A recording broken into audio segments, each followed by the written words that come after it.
السلام علیکم students, M حسین Urdu classes YouTube channel میں میں آپ لوگوں کا ایک بار پھر سے استقبال کرتا ہوں، خیر مقدم کرتا ہوں۔ آج آپ میرے ساتھ دیکھیں گے اردو کور کا سلیبس۔ یہاں پہ اسٹوڈنٹس دھیان دیں گے، یہ سلیبس ان اسٹوڈنٹس کے لیے ہے جو جیک بورڈ سے تعلق رکھتے ہیں۔ جھارکھنڈ جیک بورڈ سے بلونگ کرنے والے اردو کور کے اسٹوڈنٹس اس سلیبس کو دیکھیں گے، ٹھیک ہے؟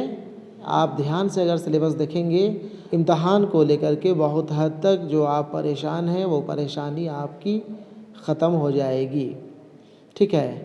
آپ کے سلیبس سے ہی آپ کو آبجیکٹیو سوال میں کم سے کم 5-7 سوال ضرور دیکھنے کو ملیں گے اگر آپ ایک ایک پوائنٹ دھیان سے دیکھ لیں، ٹھیک ہے؟ تو ٹھیک ہے، بہت زیادہ باتیں نہ کرتے ہوئے ہم لوگ سلیبس دیکھنا پڑھنا شروع کریں۔ یہاں پہ دیکھیں، آپ کو معلوم ہونا چاہیے کہ آپ کا اردو کور میں جو کتاب پڑھنی ہے وہ اس کتاب کا نام ہے سیر ادب، ٹھیک ہے؟ سیر ادب آپ کو پڑھنا ہے۔ سیر ادب میں آپ دیکھیں حصہ نثر میں کیا کیا پڑھنا ہے آپ اس کو دیکھ لیں پہلے، ٹھیک ہے؟ سیر ادب حصہ نثر میں آپ کو ایک مضمون پڑھنا ہے قومی ہمدردی، ٹھیک ہے؟ قومی ہمدردی مضمون ہے اور اس کے مضمون نگار ہیں الطاف حسین حالی۔ آپ یاد رکھیں گے، سوال پوچھ سکتا ہے قومی ہمدرد کے مصنف کون ہیں، یا قومی ہمدردی کے مضمون نگار کون ہیں، یا قومی ہمدردی نثر کی کیسی صنف ہے، ٹھیک ہے؟ یہ کئی سوال اس سے بن سکتے ہیں۔ الطاف حسین حالی کا کون سا مضمون آپ کے نصاب میں شامل ہے؟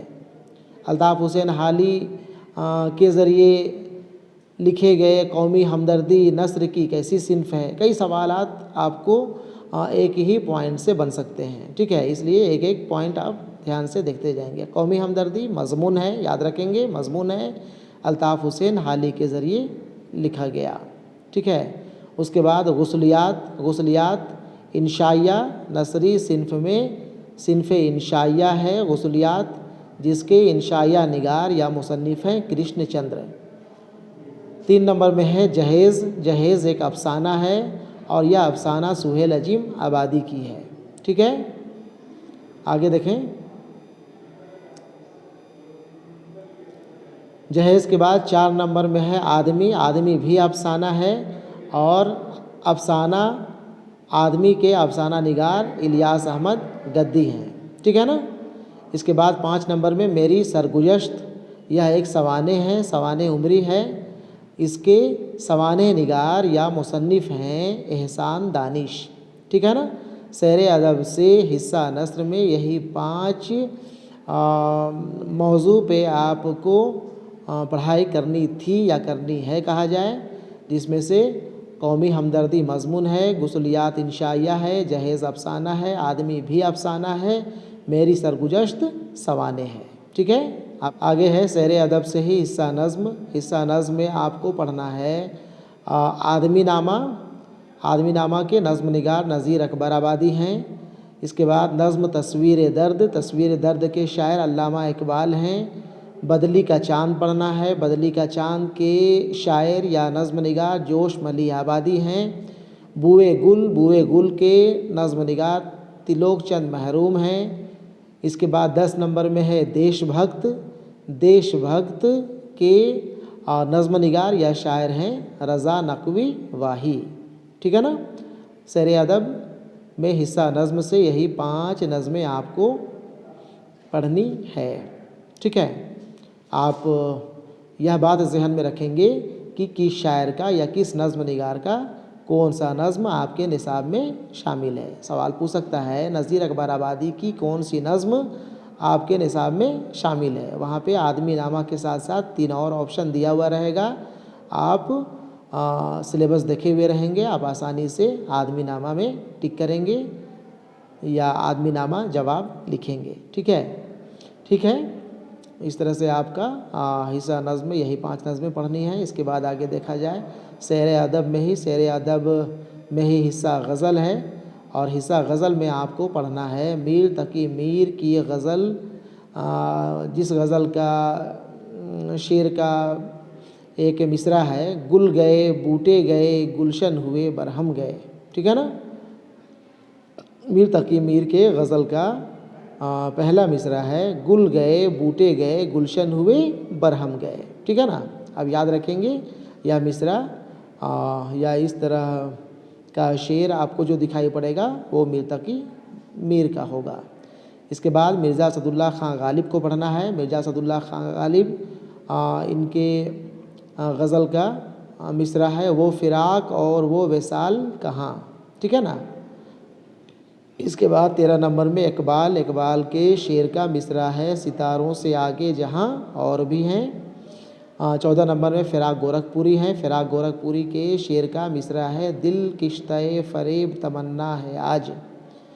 اس کے بعد فیض احمد فیض ہیں، فیض احمد فیض کے غزل کا مصرع ہے، رہ خزاں میں تلاش بہار کرتے رہے، ٹھیک ہے نا؟ اسے بھی آپ کو ذہن میں رکھ لینا ہے کہ کون سا مصرع کس شاعر کا ہے، کس غزل گو کا ہے، ٹھیک ہے؟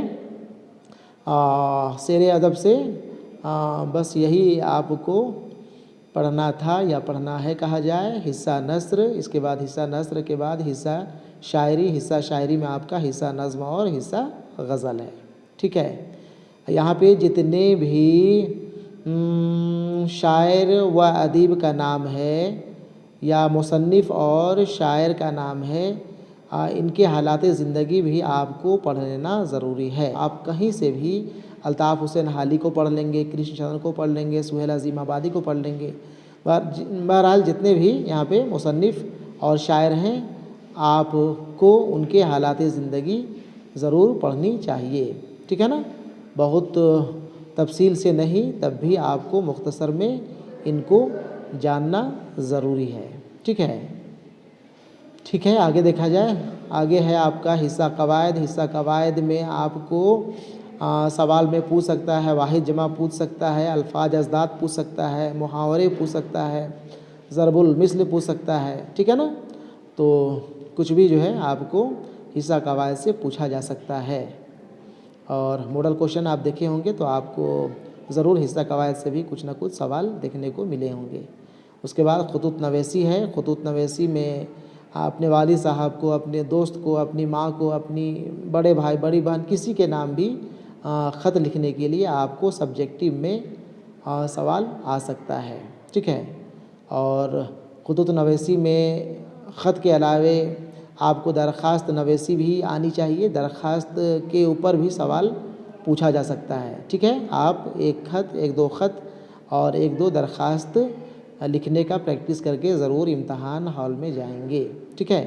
اس کے بعد مضمون نویسی۔ مضمون نویسی میں کسی بھی ایک موضوع، کسی بھی ایک ٹاپک کے اوپر آپ کو مضمون لکھنے کے لیے دیا جا سکتا ہے، اور یہ سوال آپ کا 5 نمبر کا آ سکتا ہے، ٹھیک ہے نا؟ تو آپ کو مضمون نویسی کی بھی تیاری کر کے جانی چاہیے۔ حالانکہ مضمون نویسی کوئی مشکل موضوع نہیں ہے، کسی بھی ٹاپک، کسی بھی موضوع کے اوپر اگر آپ کو کچھ لکھنے کے لیے کہا جائے تو آپ اس کے بارے میں کچھ نہ کچھ ضرور لکھ سکتے ہیں۔ لیکن یہاں پہ پھر میں ایک بار کہہ رہا ہوں کہ وہی لکھیں گے، وہی کچھ نہ کچھ لکھ سکتے ہیں جن کو بنا دیکھے، بنا کتاب کھولے لکھنا آتا ہوگا۔ جو اسٹوڈنٹس بنا دیکھے کچھ نہ کچھ لکھ سکتے ہیں، اسے امتحان لکھنے میں کوئی پریشانی نہیں ہوگی، نہ ہی صرف مضمون نویسی میں، مضمون لکھنے میں، بلکہ بقیہ سوال کا جواب بھی وہ کچھ نہ کچھ بنا کر کے آرام سے لکھ سکتے ہیں، ٹھیک ہے؟ ٹھیک ہے، بس یہی سلیبس تھا۔ سلیبس کے اوپر کئی لوگ مجھ سے کہہ رہے تھے کہ سر سلیبس اردو کور کا بتا دیا جائے، تو آپ کا سلیبس یہی رہا، ٹھیک ہے؟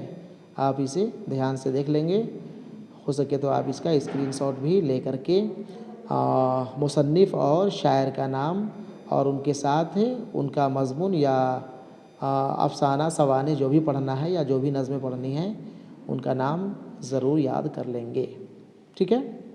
بس ٹھیک ہے، اللہ حافظ۔